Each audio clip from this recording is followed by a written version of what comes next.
अमेरिकी और यूक्रेन राष्ट्रपति के बीच बहस हो गई है। ऑन कैमरा ट्रंप और जेलेंस्की के बीच बहस हुई। ओवल ऑफिस में दोनों नेताओं के बीच बहस हुई है। उपराष्ट्रपति जेडी वेंस ने किसी तरह बीच बचाव किया। आप तीसरे विश्व युद्ध का जुआ खेल रहे हैं, ट्रंप ने ये कहा। आप आदेश देने की स्थिति में बिल्कुल नहीं है, ट्रंप ने जेलेंस्की को ये कहा है। आपका देश अभी मुश्किल में है। अमेरिकी राष्ट्रपति डोनाल्ड ट्रंप और यूक्रेन के राष्ट्रपति व्लादिमीर जेलेंस्की के बीच व्हाइट हाउस में कल देर रात मुलाकात हुई और इस दौरान ट्रंप और उपराष्ट्रपति जेडी वेंस और जेलेंस्की के बीच तीखी बहस हो गई। वेंस ने जेलेंस्की पर अमेरिका का अपमान करने का आरोप लगाया। वहीं ट्रंप ने यूक्रेनी राष्ट्रपति को भी कई बार फटकार लगाई। ट्रंप ने जेलेंस्की पर आरोप लगाया कि तीसरे विश्व युद्ध का जुआ आप खेल रहे हैं।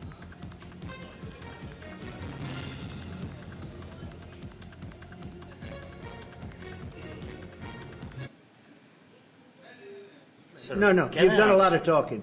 Your country is in big trouble. I know. You're not winning. I know. You're not winning this. You have a damn good chance of coming out okay because of us. Mr. President, we are staying in our country, staying strong from the very beginning of the war. We've been alone, and we are thankful. I said thanks you haven't in been this alone. cabinet, you and haven't not been only alone. in this cabinet. We gave you, through this stupid president, $350 billion. You voted we gave for you your military equipment, and you men are brave, but they had to use our military. What about if you didn't have our military equipment, if you didn't have our military equipment, this war would have been over in 2 weeks. Your country is...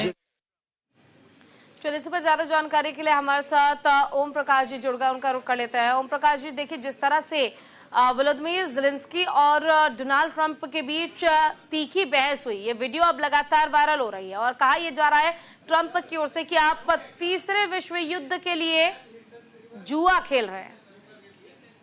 क्या मायने निकाले इसके? जी हाँ, देखिए जिस तरह से ये बहस बातचीत का जो समझौते के लिए बातचीत हो रही थी, क्रिटिकल मिनट एग्रीमेंट के लिए वहां जेलेंस्की गए थे, साथ ही साथ वो रूस और यूक्रेन युद्ध खत्म करने को लेकर बातचीत शुरू हुई थी।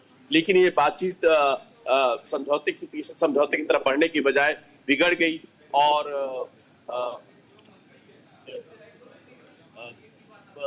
ट्रंप जेलेंस्की के बीच इतनी तीखी नोकझोंक हुई कि जेलेंस्की बिना कोई समझौता किए वहां से बाहर निकल गए और बाद में उन्होंने एक्स पर पोस्ट किया कि धन्यवाद अमेरिका।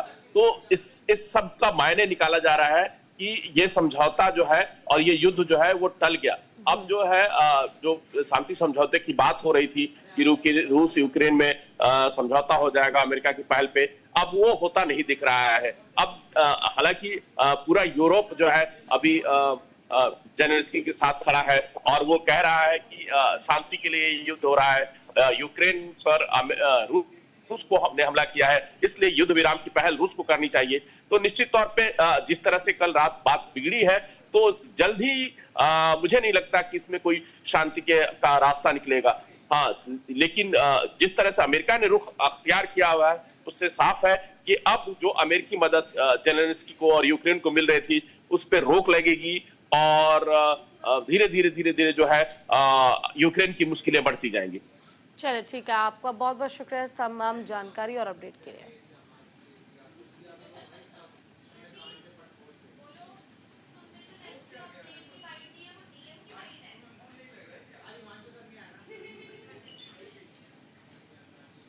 और इसी के साथ इस बुलेटिन में इतना ही। नमस्कार।